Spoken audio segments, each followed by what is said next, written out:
Soft skills, leadership skills, skills of the future. What are you noticing about the most successful businesses that you work with from an international perspective? Well, in my perspective, what I am seeing, because I actually do workshops on soft skills here at Essex University, which is the #2 business school here in France. And so, I believe the World Economic Forum has actually made like soft skills to be like one of the top skills is actually what's needed because, everyone that's coming out of school really knows the hard stuff. Everyone's really skilled, everyone really has, all the competencies, right? But when it comes to really having empathy, when it comes to really knowing how to listen to people, because when you think about the workforce, I'm an American from Miami, and Americans are just known for the workaholics, right? And we're taught to leave your emotions at the door, when I was working for the law firm, when I was told, shelf your shit. Like, when you come here, it's just like, we don't want to hear it, right?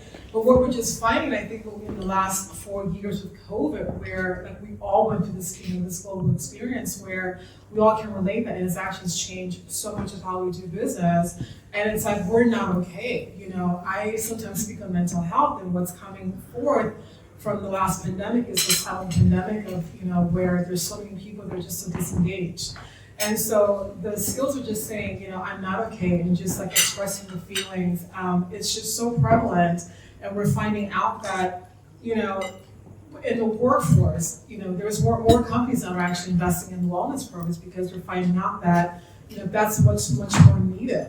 When you look at the reasons why actually people quit employers, right? The top 63%, it's either for a toxic work environment or it's because of the leadership.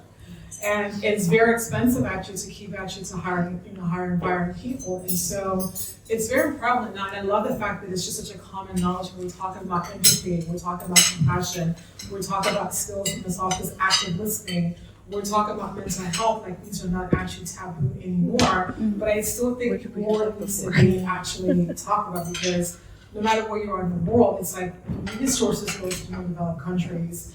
Like the woman was saying with her when she was having a baby, what happened, that's actually worldwide.